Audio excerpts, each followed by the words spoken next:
Dans cette vidéo, nous allons voir comment travailler un tableau de probabilité, sachant qu'on l'a déjà fait en cours.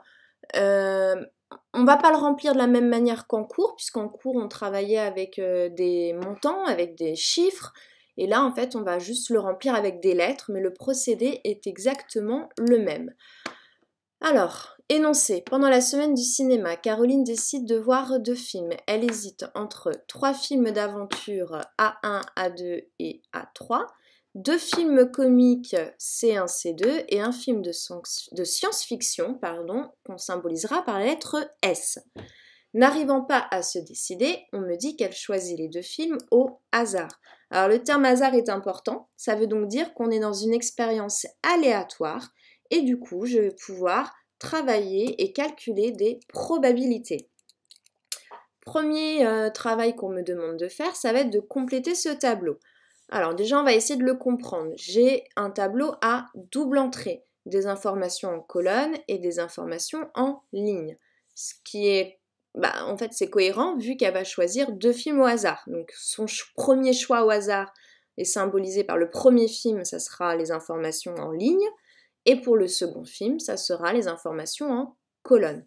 On a mis des lettres pour pouvoir être plus rapide. A1, ça veut dire film d'aventure numéro 1.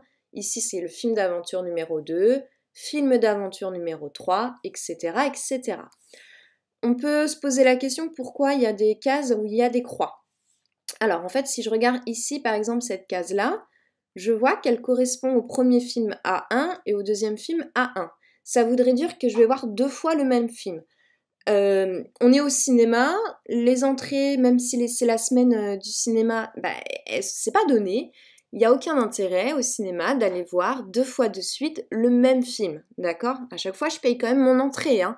Donc on va symboliser par des croix pour dire que c'est un choix qu'elle ne fera pas, un choix qui est impossible. On ne comptabilise pas ces choix-là. Ok? On va compléter le tableau. Je vais le travailler par colonne, puisque ça sera plus facile pour vous en lecture que par ligne où on a tendance un petit peu à se perdre. Dans ma première colonne, le premier film qu'elle choisit ici, c'est A2. Donc je vais écrire A2. Le second film qu'elle choisit, c'est A1. Je vais donc écrire A1. Je passe à la cellule d'en dessous. Le premier film qu'elle choisit, c'est A3. Et le deuxième film qu'elle choisit, c'est A2. Alors là, je peux prendre un temps de réflexion. Je remarque en fait que quand je travaille par colonne, à chaque fois ici, son second film, ça sera toujours A1. Donc je peux déjà compléter toutes mes cases, en mettant A1. Ça ne changera pas. Donc maintenant ici, j'ai C1. Ici, je vais avoir C2. Et ici, je vais avoir S pour le science-fiction. Je passe à la colonne suivante. Donc son deuxième film, à chaque fois, ce sera A2. Donc je vais écrire ici tout le temps A2, A2. D'accord? Ça ne change pas en fait. Donc on essaye de s'organiser et d'être finalement assez rigoureux dans le travail pour pas se tromper. Ici, son premier film c'est A3, donc je vais écrire A3. Ici, je suis sur la ligne C1, ici C2 et ici S. Je pense que vous avez compris le fonctionnement, comment on peut... Ah, j'ai oublié ici là, pardon. Ici c'est A1. Je vais trop vite et du coup j'oublie de vous écrire. Oula, bon c'est A1 que j'ai écrit, désolée. Je sais plus que... Oui, voilà, en allant trop vite, des fois on oublie des cases, donc on fait bien attention, faites pas comme moi, ok? Donc ici, A2, oui voilà, donc vous avez quand même compris le fonctionnement, comment je peux remplir ce tableau. Donc je ne peux pas accélérer cette vidéo, hein, j'aimerais bien. Donc soit vous avancez pour arriver à la question numéro 2, soit écoutez, on peut discuter un petit peu, hein. Vous pouvez me raconter comment s'est passé votre confinement, votre première semaine, parce que c'est quand même assez particulier ce qu'on est en train de vivre. J'espère que vous respectez ce confinement, hein. Je pense que vous avez bien compris quels sont les enjeux sanitaires. Et puis on essaye d'aider au maximum les aides-soignants en faisant comme on peut, Et là, je me suis trompée, les loulous. Il faut me le dire quand je me trompe quand même. Parce que du coup, je parle et je ne fais pas attention. Je suis sûre que vous aviez remarqué que vous étiez en train de gueuler sur votre écran. Madame, c'est pas S, c'est C1. Et du coup, vous vous organisez aussi comment dans votre confinement? Est-ce que vous arrivez à garder un rythme à peu près cohérent ou est-ce que du coup, vous êtes du genre à vous coucher à peut-être pas 4 heures du mat, comme bon, j'espère pas, mais et puis à vous réveiller à midi, 14 heures? Ou est-ce que vous arrivez à garder un rythme finalement étudiant? Ça m'intéresse aussi. Vous pouvez mettre ça en commentaire, comme disent les youtubeurs. Vous me postez un commentaire, ça m'intéresse. Bon, après, je sais pas si ça les intéresse vraiment au final. C'est juste pour leur faire de la visibilité, c'est comme ça qu'on dit, non? Pour avoir des followers. Bon, je me trompe peut-être. Mais en tout cas, écoutez, est-ce qu'on n'aurait pas fini ce tableau? On a fini. On passe à la question numéro 2. Alors, on me demande de calculer la probabilité pour Caroline de voir un film d'aventure et un film comique. Alors, ce que je vais déjà faire, c'est poser mon événement. À chaque fois que je calcule une probabilité, il faut absolument définir un événement. Un événement, on le symbolise par la lettre A. Je vais mettre le verbe, donc ici c'est voir, et je mets ce que je veux. Donc je veux voir un film d'aventure, donc je veux voir un film d'aventure. Alors je vais mettre aventure en abrégé par rapport au sujet. On me dit qu'aventure c'est A, donc je vais juste écrire A. Et un film, on me dit un film comique, donc un film C. Et je n'oublie pas de fermer les guillemets. Maintenant, je vais pouvoir exploiter mon tableau de probabilité. Ce que je vais faire, c'est que je vais mettre en évidence à chaque fois que j'ai ce choix-là, c'est-à-dire un film A et un film C. Ici, si je regarde, j'ai AA, ça ne fonctionne pas. C'est-à-dire 2 films d'aventure. Ici, j'ai aussi 2 films d'aventure, donc je ne vais pas surligner. Ici, j'ai C1A1. J'ai un film comique, un film d'aventure. Donc je peux le surligner. Ici, c'est pareil, C2A1, comique, aventure, ça fonctionne. SA, S pour science-fiction, donc ça ne fonctionne pas, donc je passe. AA, ça fonctionne pas. AA, ça fonctionne pas. CA, on est bon. CA, on est bon. Ici, ça ne fonctionne pas. AA, non. A2, A3, non. CA, ça fonctionne. Ici, ça fonctionne. Ici, ça ne fonctionne pas. Ici, c'est bon, c'est bon, c'est bon. Non, non. Oui, oui, oui, non, non. Et là, non, non, non, non, non, puisque c'est que des science-fiction. Donc, je vais pouvoir compter le nombre de cas favorables à A. Il va juste falloir que je compte finalement, le nombre de... Qu'est-ce que j'ai surligné finalement. C'est la formule du cours, ça. Donc, normalement, vous avez la formule du cours. Je suis juste en train de reprendre le vocabulaire. Donc, nombre de cas favorables à A. Et bien, je vais compter. Et c'est là où il y a les maths. Donc, 2, 4, 6, 8, 9, 10, 11, 12 et 13. J'ai l'impression que je déconne à chaque fois. Attendez, je recommence. 6, 6 plus 4, 10, j'en ai 12. Pourquoi je compte 13? 2, 4, 6. C'est quand je passe de 6 à 8. Voilà. Bon, il y a 12 cas. Au moins, j'ai trouvé mon erreur. C'est pas plus mal. 12. Maintenant, je vais déterminer ce qu'on appelle la taille de l'univers. Vous vous rappelez, c'est toutes les possibilités possibles. Alors, il va falloir que je compte toutes mes possibilités, sauf celles finalement qui sont impossibles, celles en croix. Donc ici, j'en ai 1, 2, 3, 4, 5. Vous voyez qu'à chaque fois, je travaille par 5. Ici, j'ai 1, 2, 3, 4, 5. Alors maintenant, je vais compter combien j'ai de colonnes. 1, 2, 3, 4, 5, 6. Donc je vais faire 5 fois 6. Si vous avez du mal, vous avez juste à compter toutes les cases que vous avez remplies. D'accord? Moi, je vais juste un petit peu plus vite, sinon la vidéo, elle va durer 1 heure et vous allez vous endormir. Donc 6 fois 6, 30.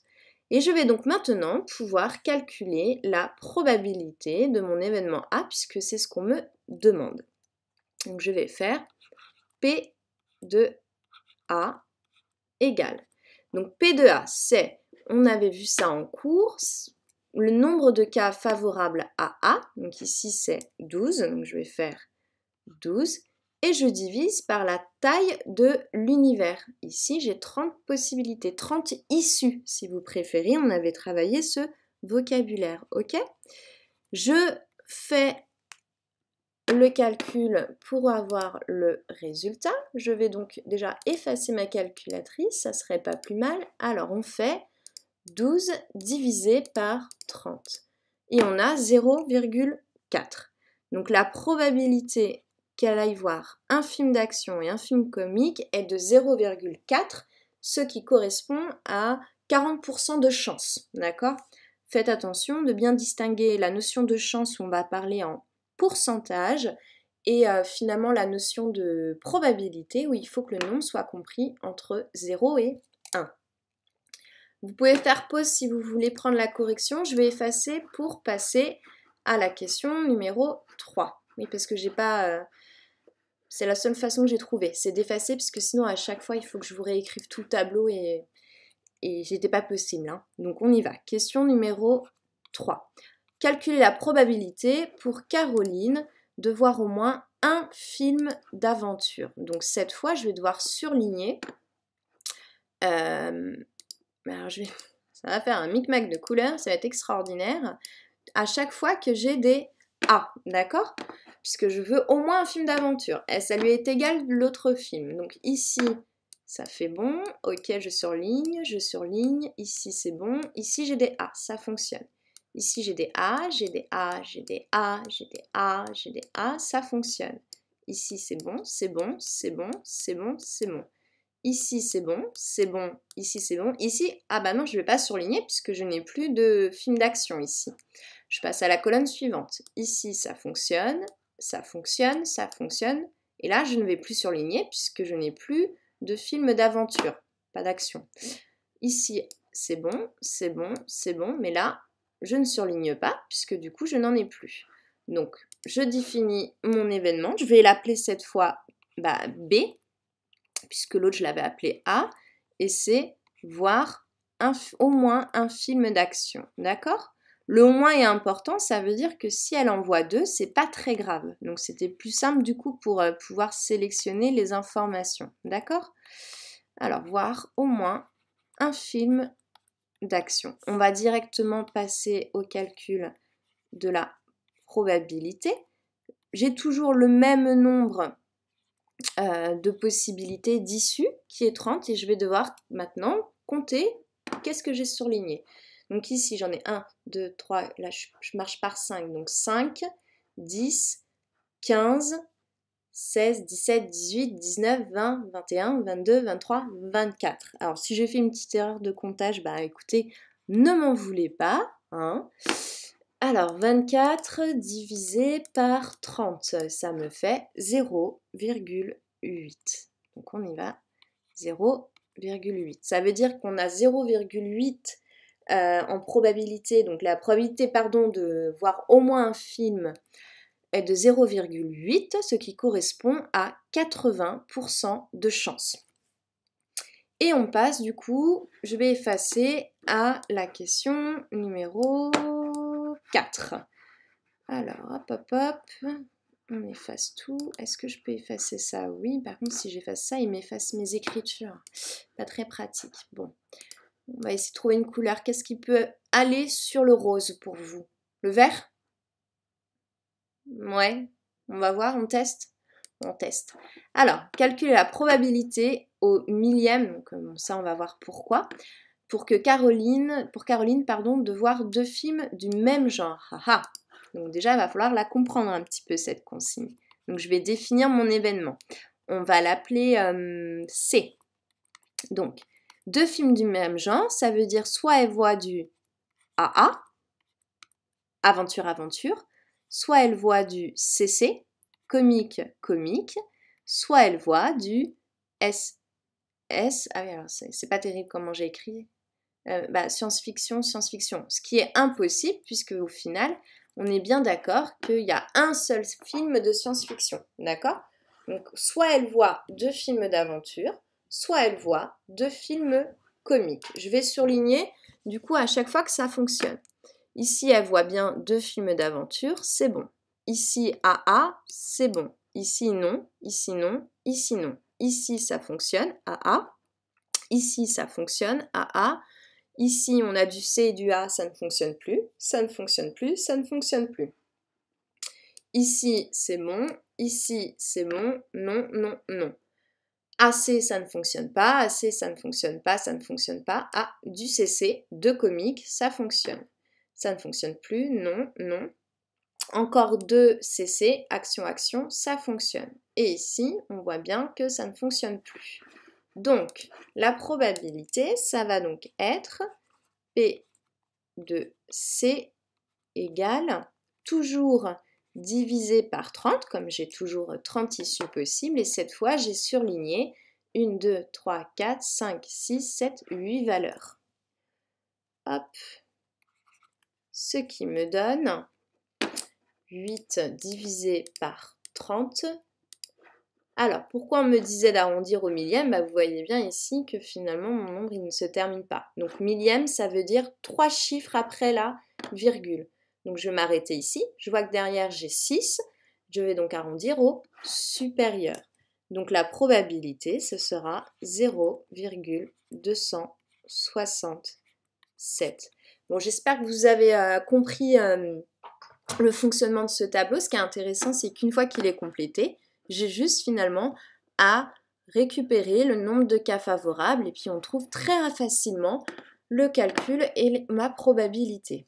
Voilà!